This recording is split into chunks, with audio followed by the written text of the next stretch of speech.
Okay, in terms of stuff, deadlines remain, due dates remain the same.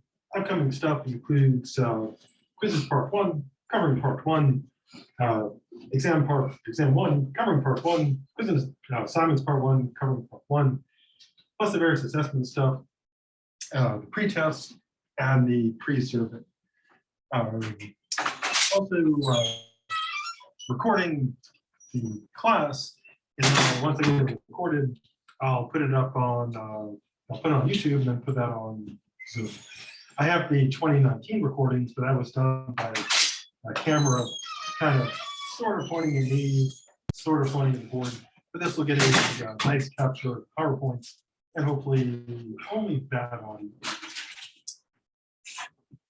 Okay, so last time we were looking at kinds of definitions, and we looked at them in terms of how you're doing the defining and the purpose.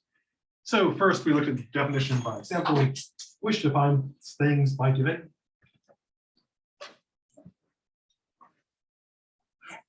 examples. Exactly. And then there's the definition by extension, which involves pointing a thing, perhaps with a Joe Biden finger gun, to say a word, point at a thing, and that defines things by pointing. And of course, the major downside of trying to define things by pointing is that it's not always clear what is being pointed to. Now, the definition that we're probably most familiar with, just like before, the lexical definitions, typically the most common one. Essentially, lexical definition is a fancy term for dictionary definition. And when we normally think of definitions, we think of definition by synonyms. And of course, the definition of synonym is a word that, or phrase that means the same thing as the word you're defining. So you get a word, you get more words that mean the same thing, and you hope people know what these words mean to understand this words. It's all words all the way down.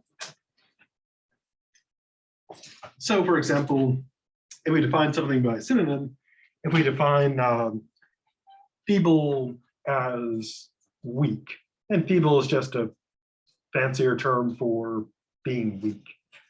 And so it's simply, you give it a word that means the same thing, just a different word.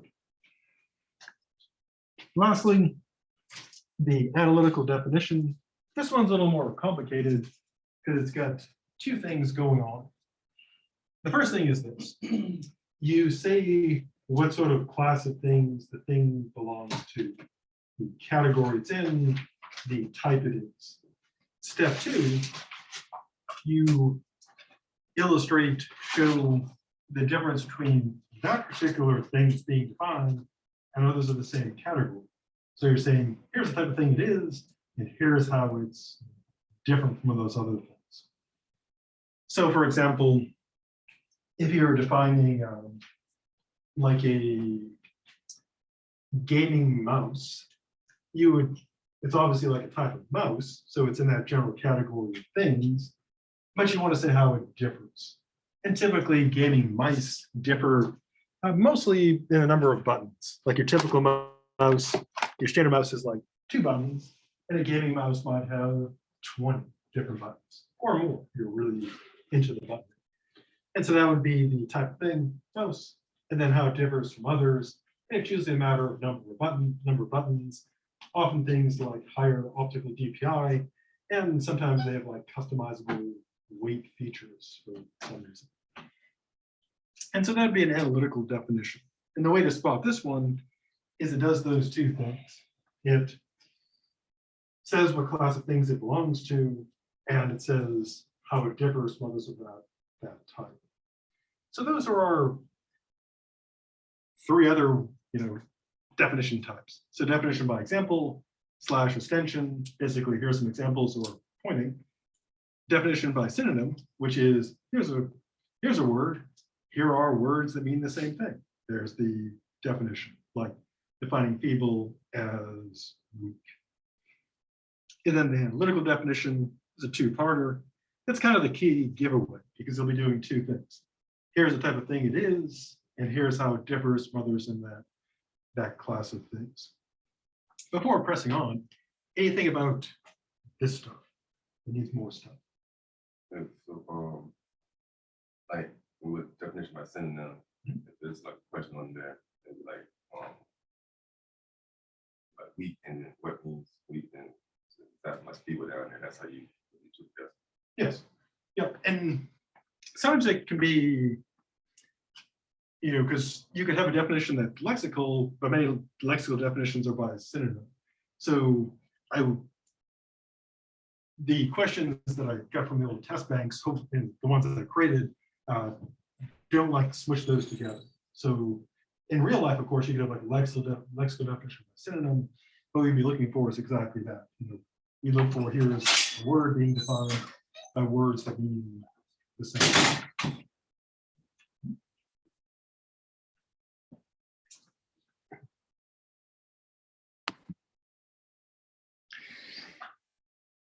Now, from the standpoint of critical thinking, which the goal is truth, and I always need to stress that, in the case of critical thinking, there's sort of a philosophical moral assumption that our goal is to get to true claims. But of course, there are other things that people aim for, which would be like persuading people, etc. So if we're defining things from the standpoint of trying to get to the truth, we'd want our definitions to be neutral. Why? Well, as we'll see in the future, there's a fallacy, also a technique called begging the question, which involves assuming to be true what is to be proven.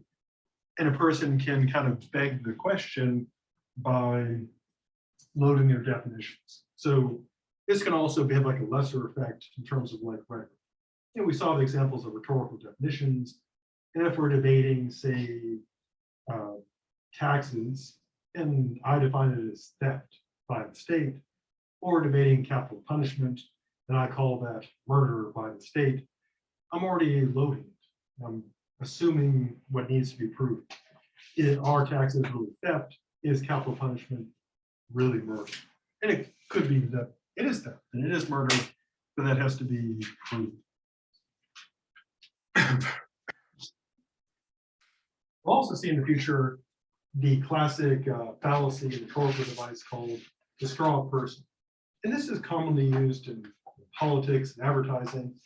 It's when you take an actual position, thing, or claim and ignore it and put it in its place something distorted and exaggerated. And this often involves hyperbole, which is extravagant overstatement.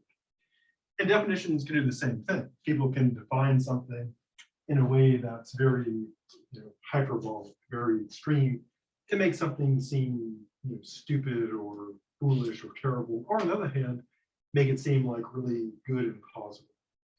But if our goal is to get to truth, then we want our definitions to be neutral, because we don't want to attack strong persons. We don't want to beg questions. We want to get to the truth. Now, on the opposite side, if your goal is something else other than truth, then yeah, definitely you want to load those definitions like they're nachos or baked potatoes and use that rhetorical power. Definition should also, again, on the side of good and truth, definition should be clear. They should not be vague. They should not be ambiguous. And so we want definitions that are, again, to get the truth, we want to have neutral definitions that enable us to discuss things rationally and get to the truth. Now, there are some obvious limits on definitions. There are terms that, of course, despite the efforts of our good dead friend Socrates and others, we don't have complete definitions. Take, for example, even something fairly basic like freedom. Do we have a perfect definition of freedom? No, because anytime we try to say, okay, this is what freedom should be, then we can quickly point out, well, that's not what everybody means. And we can also look at it from the standpoint of ethics, maybe that's not really freedom. Also things like justice. So anything that's kind of complicated, even if we're being honest and fair and trying to get to the truth, we don't have perfect definitions. even for pretty simple things, surprisingly. Like, well, Socrates, the reason I mentioned Socrates, because one of the things, in addition to being dead, one of the things he was known for was debating people in Athens, and it was often fights over definitions, like what is justice, what is beauty. And he'd run to someone who was super confident and would say, oh yeah, I know exactly what beauty is. Beauty is this. And Socrates would say, oh, that's good, but what about this problem? What about this problem? The person would say, yeah, okay, let's change it a little bit. And then Socrates would say, it's also good, but what about this, and that problem, and this other problem, it's more problem here. Eventually the person would either give up and say, look at the time, Socrates, I've got to go. Or they'd say, hey, cool, Socrates, let's hang out and do some drinking and do some philosophy. And we can see from a couple thousand years ago that even people who think they know the definitions of terms are often wrong, which led Socrates to say that true wisdom lies in knowing that you know nothing, that what a person knows compared to what they don't know is wisdom. This episode is sponsored by Socrates. He's dead and still dead today. Before pressing on, anything about this stuff or Socrates that needs more stuff?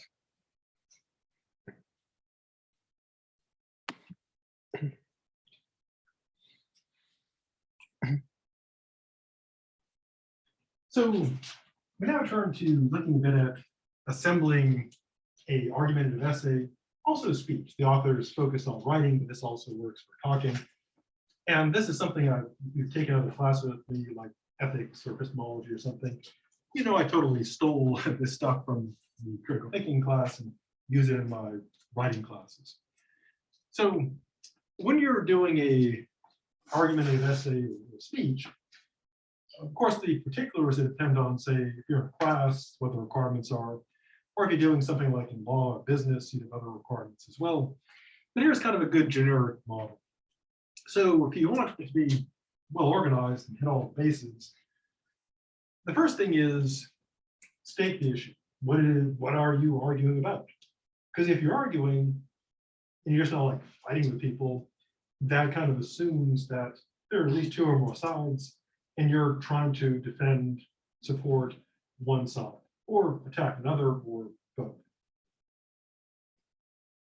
Next, of course, you want to be clear about what your position is. Which side are you supporting or attacking?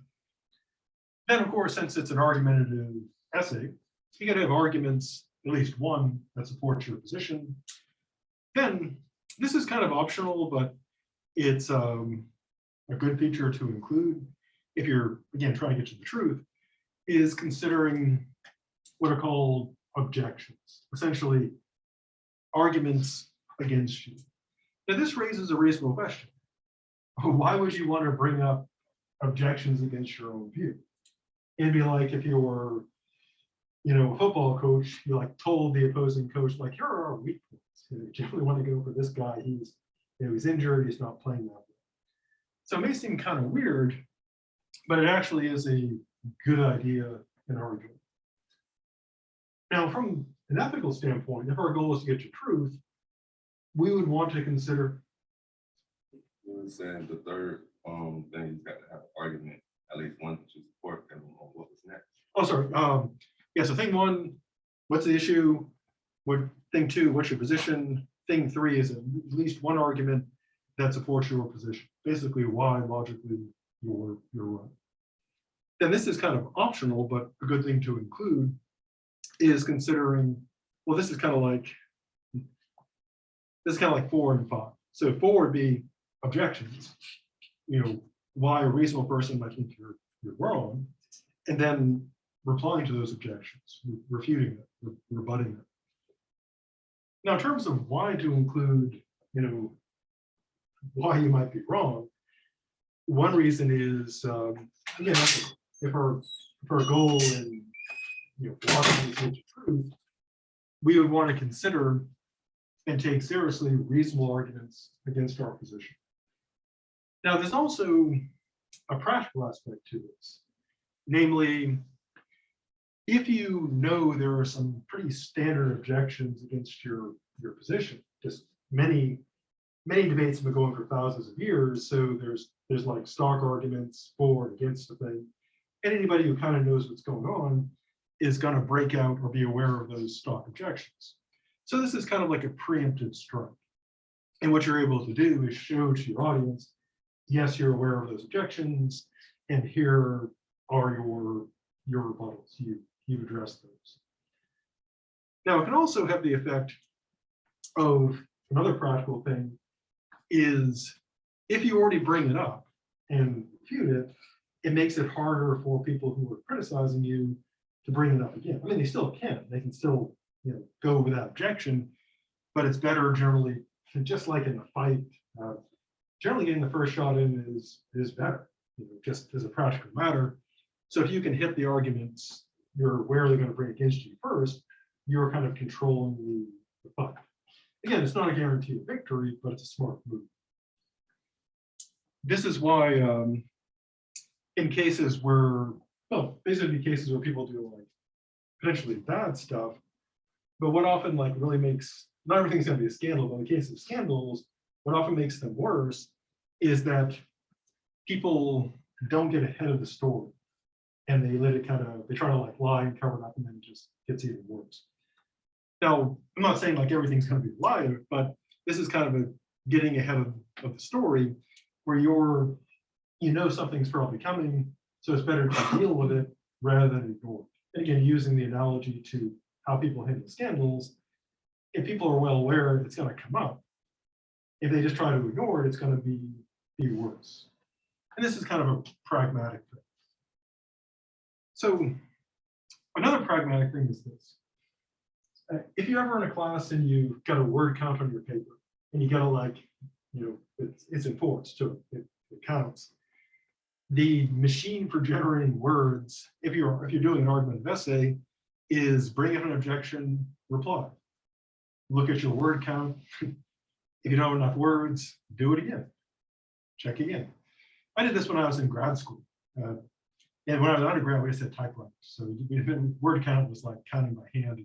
No one did that except the real psycho professors. Once I was in grad school, we had computers, and professors started doing word counts, and that was the thing we did. It's like, okay, I got to do, 10 pages. Okay, objection, reply, objection, reply. Okay, so that's the components: issue, position, arguments, and kind of optional depending on the context, objections, replies. So when you're building your essay or speech that's argumentative, what are some things to avoid? Well, we've seen things already. In general, if your goal was like truthiness and clarity, you would want to avoid ambiguity and vagueness. On the side of evil, though, these are very useful tools, as we see. So, for example, you can use rhetorically loaded terms like freedom. Very vague term, can also be seen as ambiguous because there's all different types of freedom, and use it intentionally vaguely and ambiguous in order to persuade people as opposed to provide actual arguments. But again, from the standpoint of good, avoid ambiguity and vagueness. From the standpoint of evil, definitely use that. Super useful.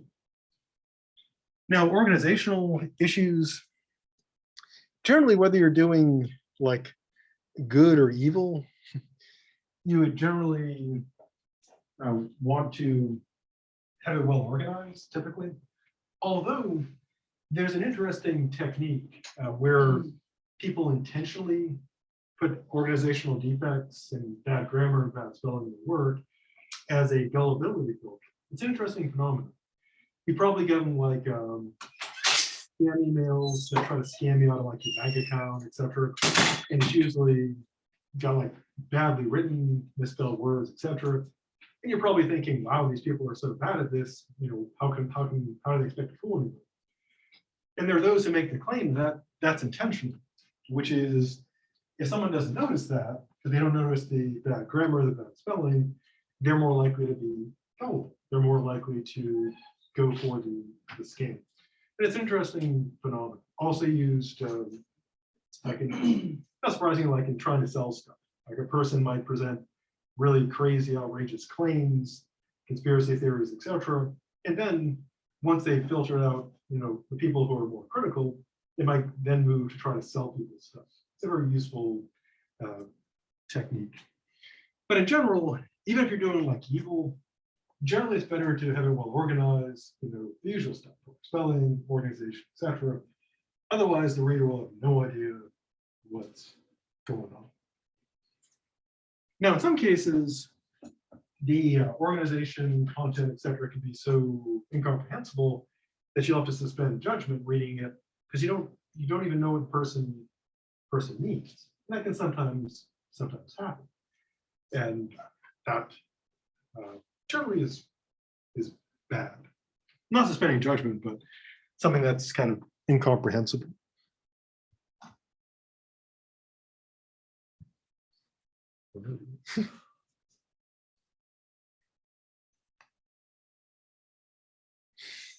Okay, some other handy writing techniques. Again, this also works for talky stuff.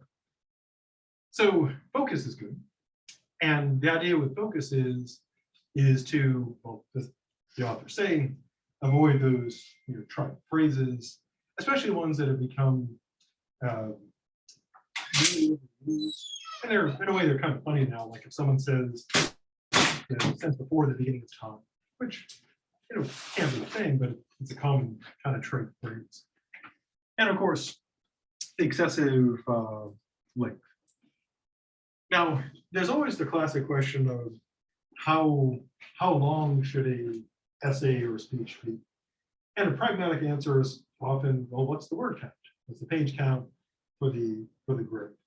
But if you're not working with a mandated page count or word count or time count, then it becomes obviously a practical judgment.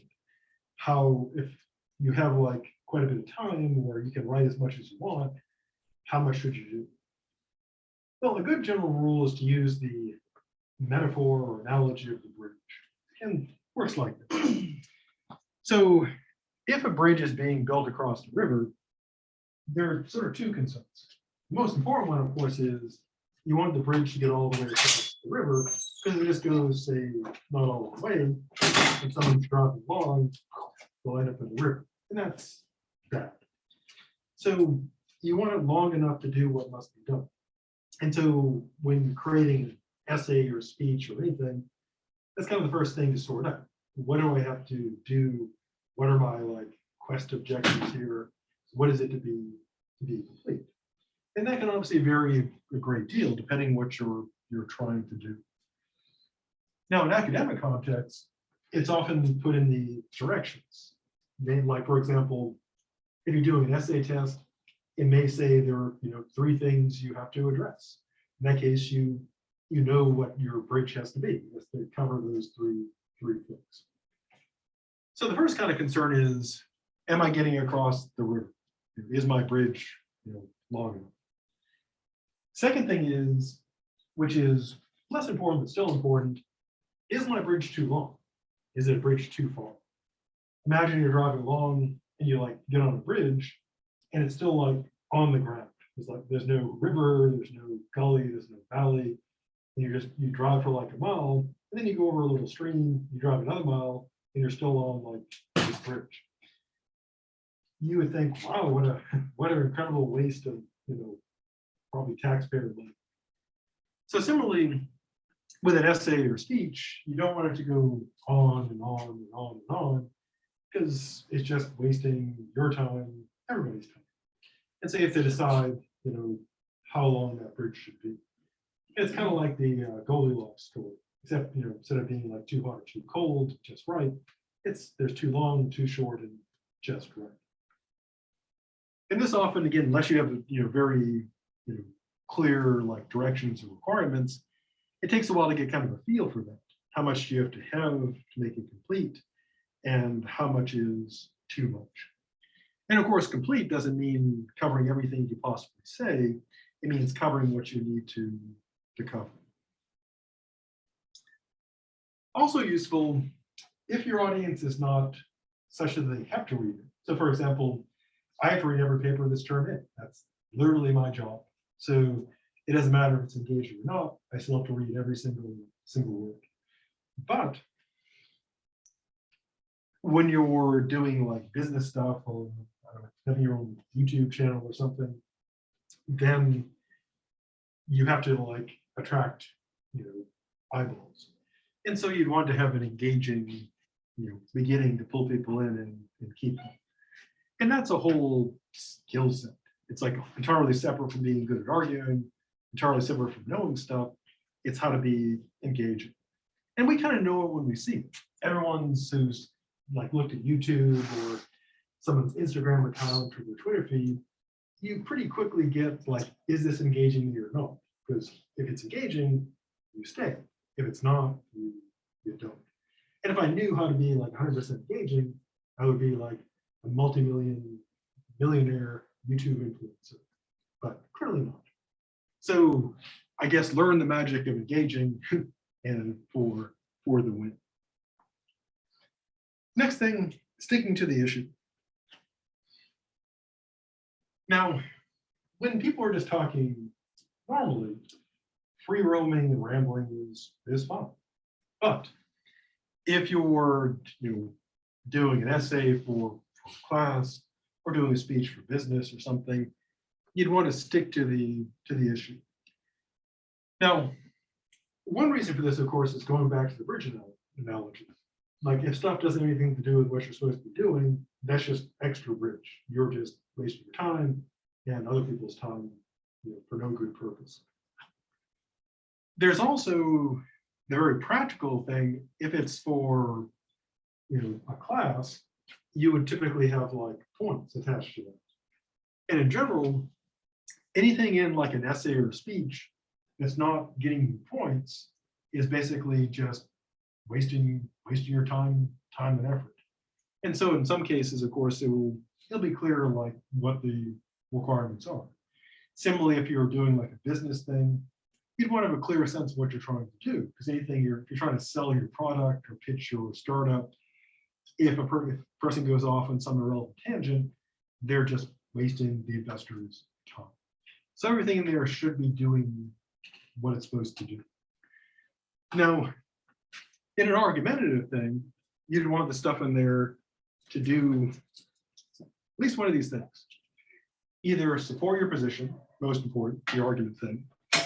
You might also need to illustrate things, explain things, clarify, elaborate, or emphasize.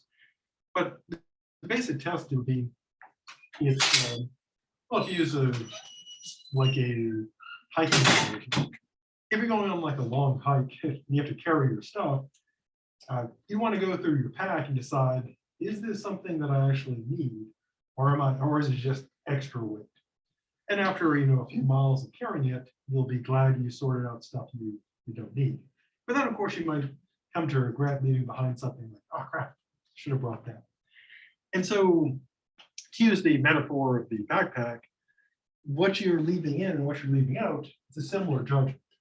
Now, in the case of like hiking, this could literally like get you killed or save your life. Or in the case of essays, it's usually not a survival thing. But you'd want to ask yourself, what is this doing here? Is it doing something useful and important? If you're working on like a paper for a class or an assignment, or you're pitching like your startup or something, or if you're doing a YouTube explainer, you'd want to ask, what is this piece doing? The piece, if it's doing like nothing, again, you're just wasting your time, probably wasting your audience time. Now, one could say if it's like amusing, entertaining, that could have value too, but it should be doing something important. And if it's not doing something relevant to what you're trying to do, then it shouldn't be in there. It's like, again, going hiking, you only want to carry what you actually need. And you can think of writing essays like going backpacking or packing for any trip. You don't want to like overburden yourself with stuff that's not doing anything. Also in there, if you're arguing, keeping in mind like don't make the bridge too far. You also want to anticipate likely objections. And again, that can be for very pragmatic, persuasive reasons. Because if you're bringing, if you know, like there's these standard criticisms people bring out, and you're able to just deal with them ahead of time, you essentially have advantage in that fight. It's like first shot advantage. Someone may still bring it up and still fight you, but it's generally better from a practical standpoint to anticipate objections and reply to them. Also, in terms of keeping it like tidy, things that are irrelevant, definitions shouldn't be in there, and kind of like incomplete dangling thoughts. And so everything there should be doing something important. Now, this notion kind of comes from our good dead friend Aristotle. He, in addition to being dead and the student before he was dead, the student of Plato, teacher of Alexander the Great, he wrote a book called The Poetics, in which he talks about tragedy and comedy, but he also gives some pretty good advice about writing. And this is basically stolen from Aristotle, which is, if something's in there and it's not doing anything, or if it's actually harmful, then definitely get that out of it. Everything should be in there for a reason. And the analogy to, in the case of poetry for Aristotle, he was thinking more of like what we call today plays, not like rhyming stuff. And so if you ever watch like a show or a movie, and then there's like parts you're just like, what is even going on? Why is this in here? This is doing nothing. That's what he had in mind. Those types of things where it's just, this is just extending the runtime. This is not doing anything useful. And that's what he had in mind, taking out that kind of stuff. And the same thing can apply to essays, getting that stuff out of it. Before pressing on, anything about that needs more stuff.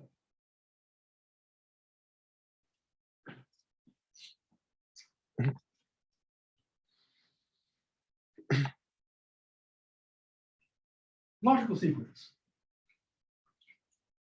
Now, wandering a paper is kind of like going into depending on the size of the paper, going to like a house or a store or like a classroom building.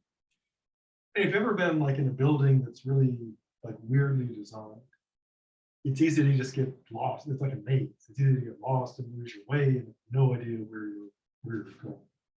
And of course, if you're doing a maze for fun and not like being pursued by a minotaur, then that can be enjoyable. But if you're trying to like get to your class and you're in a building like, oh my God, where is anything in this building? That would be terrible. Or if you're in a store trying to, if you're just like wandering around looking at things, like some people do, I guess, with antiques, etc. But if you're trying to get a definite thing, you don't want to wander in and be looking at the store saying, I have no idea where anything is, there is no organization. Kind of like on those hoarder shows that used to be popular, go and just everything. So you'd want your essay to be well organized and logical. Again, use an analogy of a building or store. You want people when they go in to be able to know where everything is and where everything is going. And the better organized it is, the better it is. Now, again, pragmatically, this is also very useful for grades. One thing, they've obviously done a lot of research on how people grade papers, and one factor is logical sequence. Another factor, interesting enough, easy pro tip, always use paragraphs, paragraph indents. People love paragraphs. It just grades go up. In part because if you ever look like what they call the wall of text, if you ever look like a 10-page paper that has no paragraphs, it's just hard on the brain. But if someone breaks up paragraphs, especially if they do it effectively, that makes it so much easier.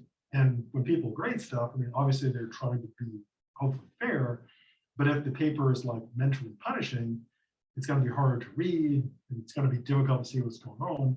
So not surprisingly, walls of text generally get worse grades than papers that are organized. So paragraphs, great idea. We've already talked about completeness. So what are some useful writing tricks? Well, everybody has sort of different ways of writing.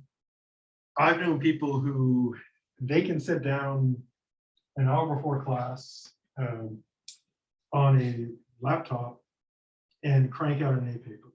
There was a major who do that. His thing was before every class, he would come into the office an hour before class, and he didn't have a computer of his own, so I let him use the computer. He'd write his paper, 1 hour, perfect paper, just incredible. I'm not a jealous person, but he was an extremely good writer. And he could crank out a paper right at the keyboard, no prep, and it was great. I totally cannot do it. I've been writing for years, and if I sit at the keyboard and put something out, it's going to be not good. So people do have different approaches. Some people, again, have just a gift for writing, or just incredible background in it, and the words just flow like magic from them. But for most people, it's pretty challenging. So even for people who are professionals, like if you have heard interviews with writers who are well known, some of them will talk about how they might have revised their book like 10 or 20 times. So it's been rejected over and over. And they rewrite and rewrite. So here's some useful, hopefully, advice. Now, doing these things comes at a price, of course. It means more work, potentially. But if done right, there's a payoff. So the first thing that's typically recommended is an outline. You've probably heard this before, but they're pretty useful. Now, outlining can, of course, range from, some people are like super outline, obsessive, and they'll do these incredibly detailed outlines, type them out in Word, or they might even get like specialized software for outline. Other people, they're kind of the back of the envelope type, and they'll scratch some stuff on the envelope, and that's their outline. Now, the main advantage of an outline is to use another metaphor. It's kind of like mapping your trip before you take your trip. So suppose you want to go to California for spring break. Now, one option is just point your car west and just start driving, in which case you'd hit the Gulf of Mexico. But that's one option. But of course, there would be another option is get on like Maps or Google Maps or MapQuest. Is that still a thing? Probably. Nothing ever really dies on the earth. So if you get your map ahead of time, you'd be able to see like routes, construction areas, etc. And so take a little more work on the front end, actually looking at the map. But of course, that can save you tons of time in the journey. Same with the paper. Initially, like an outline would be more work because you got to create an outline. But if you see that something is just not going to work, or it's just not panning out well, it's better to see that like in a short outline after a couple of minutes than spend like 2 hours writing and realize this is going nowhere. And of course, it's also helpful for organizing. So you can put up your outline, see if it makes sense, quickly adjust it, etc. Probably the secret of most good writers is revision. And many of the people who are professional writers, again, if you hear them interviewed, they're talking about how they write. They'll often, some of them will brag and say, oh no, I sit down, it's pure brilliance. But the honest ones will typically, or most of people will say, they might rewrite it like 20 times or even more, because revision almost always makes it better. Now, there is a point, as a practical matter, when if you do enough revision, you start to hate your writing. And I've written numerous books, and like the first one I did, like at first I liked my writing, and then like once I was going through working with the editor, at the end of it, I really hated my book, and I was so glad to be done with it, because revision, if you write stuff, it's just exhausting. You're reading the same thing over and over again, fixing it. If you're working with an editor or somebody critiquing it, it gets kind of annoying eventually.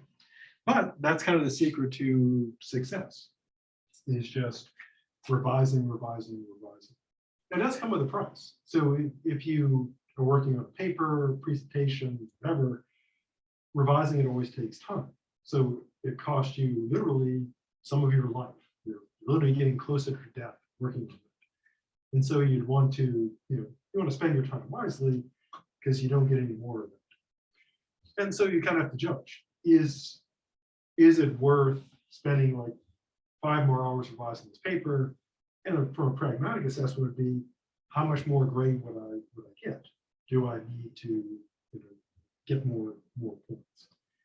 Now, revision, of course, is not always a guarantee of improvement or better grade, but it's generally the way to do it. And of course, the pragmatic assessment is, again, literally you're spending time from your life working on it, and you have to kind of judge, is it worth it? What do you need to get in terms of like a grade? Or if you're doing a sales pitch for your startup, or your business, or a job interview, and you're working on your pitch, how much is it worth? You get a reasonable payment. Now, going along with revision, always good to have someone else read it. Ideally, someone who's like somewhat, not like horribly critical, but at least somewhat critical. And the reason why is because one very practical thing is this, well, two practical things. One is, do people generally like their own writing? Yeah. Yeah, I mean, it's yours, you created it. So people tend to have a positive view. And that, as we saw with cognitive biases, that can cause people to think it's better than it is. That happened to me, still happens to me. With lots of things that can happen. Anything from writing to drawing, or anything we do, it's always kind of good to have someone check that. Hopefully someone you can trust is not like either a jerk or too positive. Second thing is, of course, with writing, you know what you need. And what your brain does, what our brains do is we just kind of like make sense of stuff. And you might have had this experience where you write something, you look at it, makes perfect sense, and then someone else reads it, like, what's this? And you look at it like, oh, I left out like words, or I left out a paragraph. And so other people can catch things that we miss because we like our work, and also because, again, we know exactly what we need. It makes sense to us. Except sometimes when you go back and look at it, you might realize, wow, I left out some stuff. Now, if you can't get someone else to read it, it can also help to kind of like read it out loud. Again, it takes time, but that sometimes allows you to catch things. It like gets another part of your brain in on the process. So these are all things that are useful. Outline, revise, have someone else check it, and then kind of another check is reading it out loud. Now, of course, in a typical class, you might get the opportunity to do drafts. And again, that's a trade-off. These are all trade-offs between you have to spend time outlining, revising, getting someone else to spend their time to look at it. But generally, the payoff is typically like more, if it's a class, more points. If it's a business presentation, more chance of success, maybe. Then you have to kind of judge what you're, like with all things in life, what you're paying out in time versus what you're likely to get out of it. And it can be a perfectly rational judgment to, this will sound weird me saying this, but it can be perfectly rational just to kind of like take a C on a paper you could get an A on, but it may take you 12 hours to get the A, and it may only take you an hour to get the C. And that could be a rational choice, given that we all have so much time before we die. And a lot of life is just figuring out, how much time should you spend on things before you die. Okay, before pressing on, anything about that?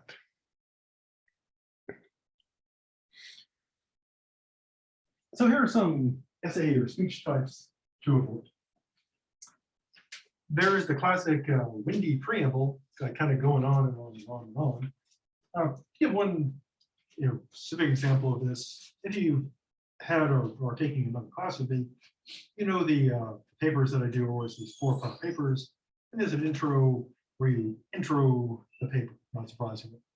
And I always emphasize it should be like pretty short. Intro should always be pretty short. And one thing that people sometimes do is they really get into the intro and just keep on going and going and going. Currently, the record for the paper is like 8 pages. That's Gordon rule, blah, blah, blah. But the current record is 6-page introduction, which is worth 5 points out of 100. They get the 5 points. Really long paper, but the 6-point introduction, way too much. They get the first 5 points, like in the first 5 sentences, and there's just more and more stuff. So windy preamble, again, if you're working on something for a grade, you're wasting time. Just pushing out words that are giving you nothing. Also, of course, you're kind of exhausting the person, your audience, because they're waiting for you for something to happen. You can also use the metaphor of like a movie or a TV show. This is kind of like some shows, just nothing just happens. It just starts, and it actually doesn't start, just like the show starts, but nothing occurs, and you're just watching when it's like, is it gonna happen? What's going on? And so it's good to avoid that. You want your introduction, your preamble to be just concise, get the job done, move on.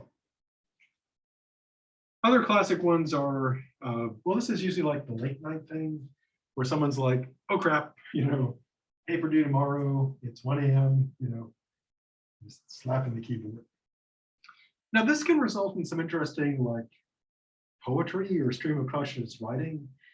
Some famous writers, that's kind of how they do their thing. But in general, it doesn't go like super well if you're doing like a history paper or something. And the way to avoid this is, that can be kind of the lead-in. Some people are the compose a keyboard type, then this is a fun start, but you want to go back and like, contain the ramble. Unless you're going for like the artistic, kind of like Jack Kerouac, free roam thing. Then two closely related things are kind of the knee-jerk reaction. This is, obviously common on like YouTube, where people just don't think about what they're doing, but this tends to be pretty shallow. So it's an argumentative essay. This is just the person's sort of initial reaction, and it often can turn out to be like incorrect. Then there's the glancing blow, which is like, it's kind of close to the topic, but not on topic. And this can be, in classes, this can be like a point killer, because it may be like off topic enough to cost like lots of points. For example, in my ethics class, not surprisingly, one of the requirements is an ethics paper. And sometimes people get like kind of close to ethics, but not quite. So a common thing is to do a paper on, say, the legality of something. And that's like close to ethics, but not. And so that would, from the standpoint of points, that would be bad, because it's not a law class, it's an ethics class. So obviously a person could show how the law connects to ethics, et cetera, but it's just a straight up paper on legal stuff, not even the word ethics, which does happen, then it's not even close. Finally, there is the let the reader do the work paper. And again, using the metaphor of TVs and movies, you might have seen TV shows and movies where that's kind of the director's, the writer's approach. Like, this is on you. You got to figure everything, not like a mystery where that's fine, but you got to figure out what's going on and make sense of this mess, this nightmare. And of course, this is bad, because if a person's grading it and they have to like, and the paper is literally punishing them for reading it, it's probably not going to get like a very good grade. Similarly, if you're doing like a presentation, business, doing a job interview or something, and it's punishing the person interviewing, the person or the investors, et cetera, then that's typically not going to go super well. Yes. Oh, this is where they just, instead of doing like, I guess, some research, it's just sort of an immediate response. I guess the expression, I'm not sure if people still use this because I'm behind on my terms, but this is kind of what people would call like a hot take back in the, is that still a term? Was, I think back in like 2020, it was a thing, and then it's not a thing now. I assume there's a new term for that. I just gave up keeping track. Even when I was younger, I just didn't keep track of stuff. Yeah, so this is, for example, one thing that can occur is a person can just get like kind of initial report on something, and then just get it like, or the initial read and get it totally wrong. It'd be, just, and sometimes it's not like wrong, but it's just a super shallow look at something. Or in some cases, again, it could be just totally off base. They could totally miss it, and have it kind of reversed. So, for example, think about like when there's news stories where the facts aren't settled, etc., and someone just kind of like immediately just starts having definite opinions about something, and then without even thinking about it, without getting the facts. And many of these people have jobs as on news shows. That's kind of the thing. It's just often just totally wrong.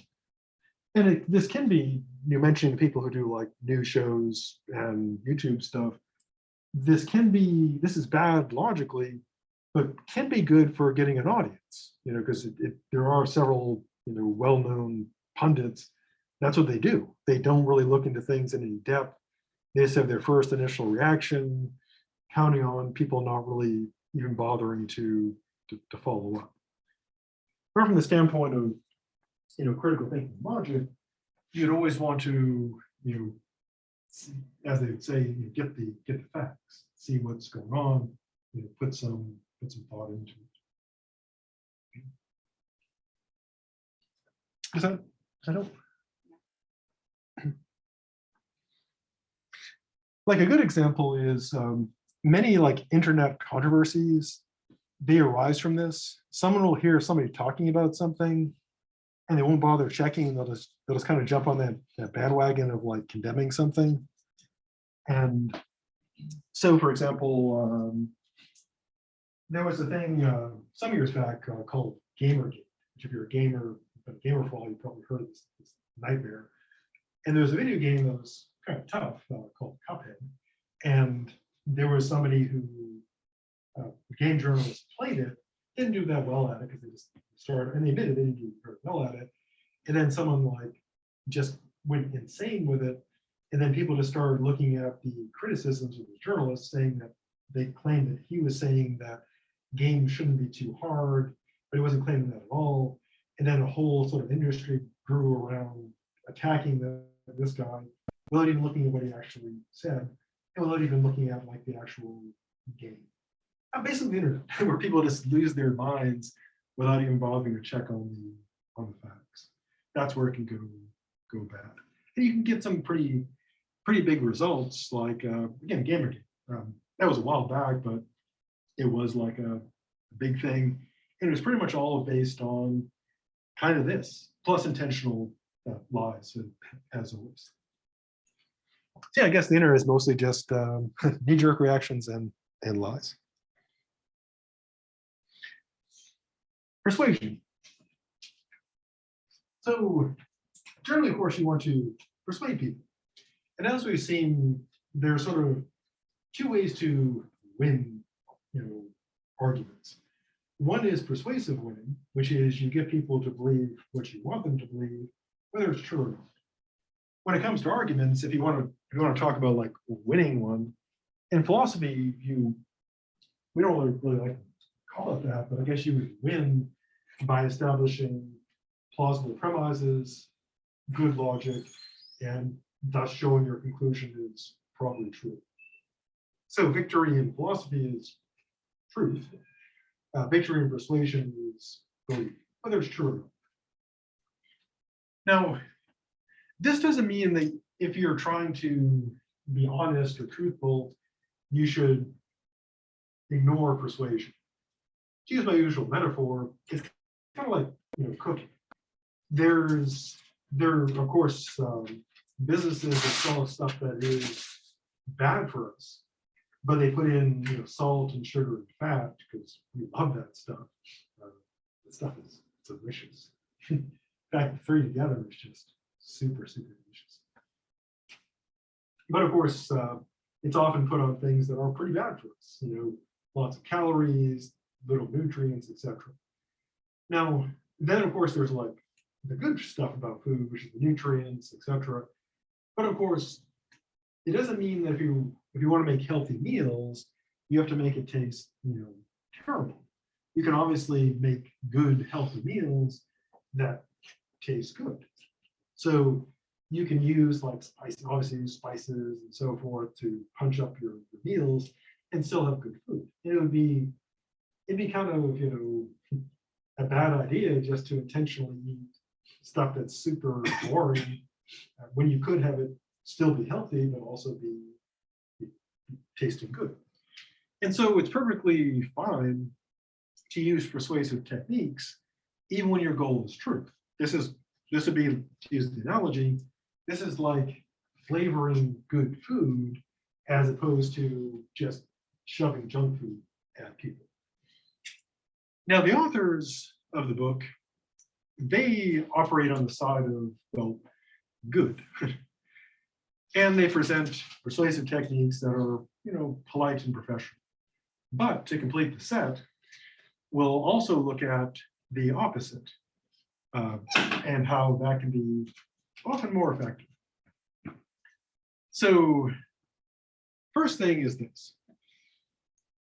Being polite and professional, especially in philosophy, involves engaging people's viewpoints, their ideas, rather than engaging the person.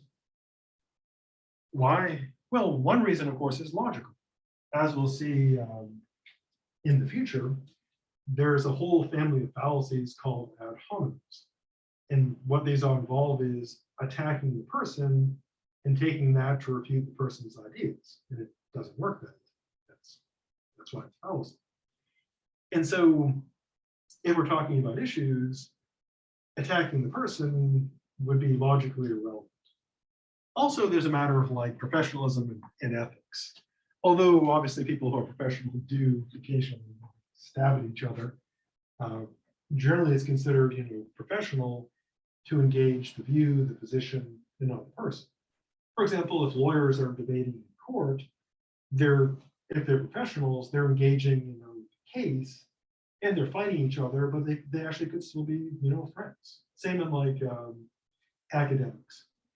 When someone presents a paper and someone else criticizes it and it's done professionally, there are usually no hard feelings, although there's some exceptions. Sometimes you do see tears at conferences if you especially get very sad. But generally the idea is to keep it professional. You don't go after the person, you go after, you engage the issues.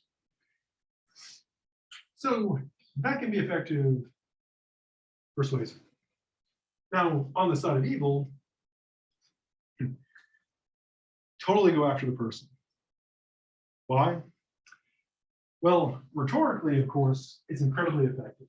Ad hominems are complete fallacies, obviously, but they're extremely persuasive, which is why when you see people on the YouTubes and the news, etc., who are often very successful in politics and so on, they really rip at the person. I mean, a good and obvious example is, think of the criticisms of Joe Biden. How many of them are careful, reasoned analyses of his policies and actions? Very little. Let's talk about his age. Yeah, they rip on him for his age. They make fun of him. They have that, way to go Biden, way to go Brandon. And so it's just personal attacks. I mean, when Trump was in office, you generally didn't see so you'd see, of course, intellectuals doing this, but people would generally just insult Trump, pretty much for every president. And that can be effective because, again, ad hominems are psychologically very effective. If you rip on the person, people will tend to think that if you destroy the person, then people think you won the argument. But of course, the argument is not about the person, it's about the issue. But it can be extremely effective rhetorically, which is why if you watch, certain things on YouTube or the news, you'll see the fight is all about, people attacking each other, personal attacks. Now, in some cases, that's relevant. I mean, if the issue is like how terrible the person is, if you got like a Jeffrey Epstein, for example, or his minions, then yeah, I mean, criticizing them for being terrible people, that's an issue too, and that would be acceptable. But if it's just attack the person to show they're wrong on their issue, that's bad logic, but extremely effective. Which is why on the side of evil, it's recommended that you go after the person. Generally, there are some exceptions. Occasionally it backfires, but generally ripping into the person irrelevantly can be very effective, persuasive policy, but very effective. And this is basically American politics today, is people shouting terrible things at each other. I mean, it's always been like that, but it's always worse when you're living it. Next, the generous and sympathetic tone. Now, of course, if you've seen people, acting professionally, they generally don't raise their voice. They're very sympathetic to people. They say like things like my esteemed colleague or my reasonable opponents, etc. And this shows that someone is, well, professional. They're well controlled. They're not, petty and on tilt. They're not imbalanced. And this again is what they recommend for being a professional, that you in control. Except for those moments you really got to do that passionate speech. So that can be effective. But on the side of evil, the exact opposite. Hateful tone, no sympathy at all. Sympathy is showing empathy or sympathy for others is weakness, and that is to be condemned. You must always be strong. You must always be on the attack. No generosity, no sympathy. Again, American politics today, you go on YouTube, people just be dripping with venom and vitriol and sarcasm, just ripping attacks on people. And that's very effective psychologically. Now, again, it seems kind of evil to be that cruel, that unsympathetic, that hateful, but it does seem to be effective.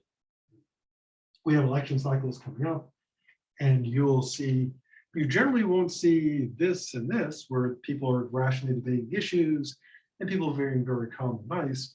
You'll see people ripping into personal attacks on their opponents and using horrible, hateful vitriol, just heading into, and sometimes you're getting into some real wretched stuff. Why do people do that? Well, going back to our cognitive biases, the negative tends to be very effective. Third, on the side of good, concede the good is good.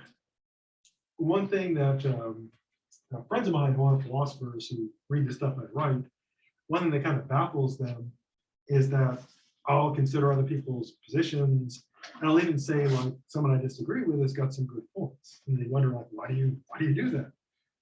And what I say is, well, the good is good. If someone's got good points, it's professional. Also, it's ethical and kind. It's giving credit where credit is due. So if you see people acting like professionally, that's what they'll often do. Even when they're engaged in like debate, like philosophy or law, etc., they'll concede the good is good. Now, as you might imagine, on the side of evil, there is no good but the good you possess. Your enemies are evil. They are pure and utter evil with no redeeming qualities. And it's super effective in politics. Again, that's kind of politics today, where the other side is pure, the purest evil, no redeeming qualities. Now, anyone who's not like, anybody who has like even slight reflection, they probably get, yes, their opponents are not pure and utter evil, but one must never admit that. One thing that kind of doomed, anybody remember Chris Christie? You know who he is? He was. Yeah, what doomed him? Oh, the bridge thing did it, but one thing that really hurt him with Republicans was he wasn't a total jerk to Obama. When Obama came to New Jersey to help him out, he was civil to Obama. And he conceded that Obama was doing good by helping the people of New Jersey, basically being president. And that moment, I mean, he did lots of other things, but that was kind of the start of the doom of Chris Christie, conceding that Obama could do something good for New Jersey. Yeah, so to concede that good is good, again, in current contemporary politics, that is what one must not do. So it's kind of interesting that, you know, the authors present these very reasonable professional approaches, but kind of the meta today, the mechanism today is the exact opposite. Lastly, this one has no like, well, it actually does have the evil side. So if your goal is truth, you want to focus on things that are important, things that matter. On the side of evil, you'd want to like get into these crazy, petty, meaningless fights. Often, as we'll see, we talk about red herring, smokescreen, etc. Much of this involves actually trying to avoid things that are important and instead focus on things that seem quite trivial. Now, this can, of course, be a matter of debate because what's important is a value judgment, and people obviously have different conceptions of what is important and what's not. For example, some of my friends are like football fans. They love football, super important. I literally don't care. I recognize football exists and makes a lot of money, but I have no interest. And I have things that I'm interested in that I know other people do not care about at all. And I recognize that everyone has different values. But there are some things that seem like worth getting upset about, and other things that seem to be like just trivial. But focusing on trivial things can be very effective. As we'll see, it can distract people's attention. It can get them enraged over something that doesn't matter. I don't want to pick on Tucker Carlson, but will. So what's everybody familiar with Tucker Carlson? He's the guy on Fox. Yeah, he's what's he really mad about right now? Anybody familiar with M&Ms? Yeah, it's a. What's the deal with that lately? Yeah, they're redoing the, you know, the little animated M&Ms they do. They're like changing like their style a little bit. Like the green one, she's wearing sneakers now instead of high heels, and he is super mad about that. He went on this whole tirade about that change and how it's destroying America. Now, in today's world right now, is what I think it's Mars owns M&Ms, right? Whatever company owns them. Is it really, really important that they're modifying their characters they use to sell us candy? No, I mean, even in normal times, that would be like, you know, who really cares? But why focus on that?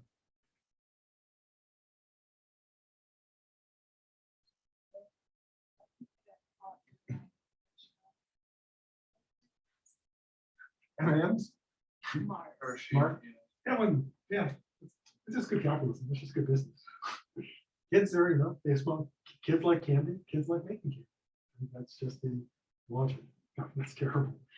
It's like the awful thing like made for kids, by kids. Float is a corporate slogan, but never win anything. Yeah, so when they might be changing that, I mean, M&M might be doing that to distract from stuff for advertising. Tucker may be focusing on it to distract people from other things like pandemic, revelations about, you know, Trump administration, etc. And so the trivial can often be a good distractor. And we'll see this technique when we talk about smoke screen and red herring. And so one thing that one can do, if you have something you don't want people like focusing on, you can bring up something else to distract them. So right now, there's revelation in the news about even more things that occurred under the Trump administration. Basically, the January 6th thing and other stuff. And one way to distract people from that is get people outraged at M&Ms, and they're not going to focus on the other stuff. And from the standpoint of like persuading people, that can be really effective. You pick something trivial that enrages people, and they will focus on that. And what's interesting is you'll get people, another like plus is you get people on the other side to waste time engaging with them. Even though you'll hear people say, I can't believe I'm talking about this, but I have to talk about this because I have to address this absurd thing. And so it's a very useful tactic because it distracts people.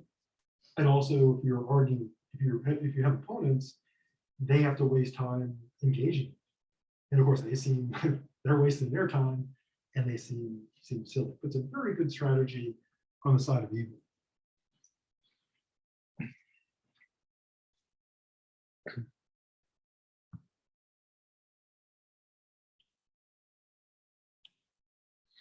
Last bit for chapter 3, diverse society. We, of course, live in a very diverse society. And when we're communicating, we should, of course, reflect this. Now, this is both a matter of logic, critical thinking, but also a matter of ethics. How so? Well, on the standpoint of clarity and good logic, interestingly, if language is biased, racist, sexist, etc., that distorts, not surprisingly, distorts the truth. So even if someone wasn't concerned about the ethics of language that wasn't appropriately diverse, they would, just from the standpoint of logic and truth, they would be concerned because they would want language to be as undistorted as possible. Now, there was some years ago to illustrate how language affects how people think. Centuries ago, when I was an undergraduate, one of the professors presented this puzzle. They didn't create it, came from someone else. They asked us to imagine a scenario where a father and son traveling in a car. The car gets in a terrible wreck. The surgeon comes in and says, the son is there. And the surgeon comes in and says, I can't operate on this person. That's my son. Now, of course, that the father was also in the wreck. So the question was, who is the doctor? And the obvious answer is,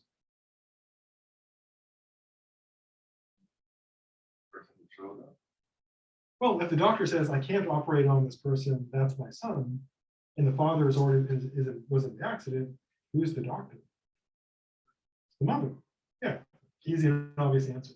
But when I was a student, people were like, they couldn't figure it out. They were trying to say like, it's his stepfather or something. And because then it was assumed that, not always, but it was assumed that doctors are all male. So the assumption the doctor was male. And so that affected how, laying aside any concerns about ethics, the fact that doctor is loaded in male affects how people think. They expect to see, if they hear doctor, they expect to see a male. Similarly for positions with authority. There was one when we were going through, like, Tammy was getting accredited, and it was kind of really awkward and embarrassing because one of the people thought I was in charge because I'm like a white man. And the person in charge is not me. And they're like, oh, I'm like, no, we want this person who does not fit your stereotype of leadership. They're the person in charge. And it was awkward and horrible for everybody. Things went well. Because the assumption is when people have certain assumptions that people in charge will look and be a certain way. And that, of course, leads to just bad thinking. Now, there's also the matter, of course, of ethics. If we believe that in principles of like equality, fairness, etc., truth, justice, and the American way, then we want our language to reflect this. We wouldn't want our language to like demean or exclude people. And so we'd want to avoid things like gender discrimination in language. We'd want to avoid racism, etc. And so in general, we'd want to strive towards neutral language, both again for purely logical purposes, so we're not distorting our thinking, but also for moral purposes, just to basically not tell people they're inferior or lesser or excluded because of our words. Now this, of course, can be quite controversial. People can get super mad about changes in language. One example is, one thing you might have seen on Zoom quite a bit is people now put their own like pronouns sometimes, and some people get super mad about that for some reason. I'm not sure why. Well, actually, I'm sure why. But so kind of the rule is if we want to be logical, we want to use neutral language just to avoid, screwing up our perception of the world even more. And then, of course, if we believe in the values of equality, justice, fairness, etc., then we want to avoid that as well, because we'd want to treat people, with respect and not exclude people unjustly and unfairly. Okay, so that brings us to the end of chapter 3. Next time, we'll begin our adventures in a recap of chapter 3 and then chapter 4. So have a good rest of the day, and I'll see you in the future.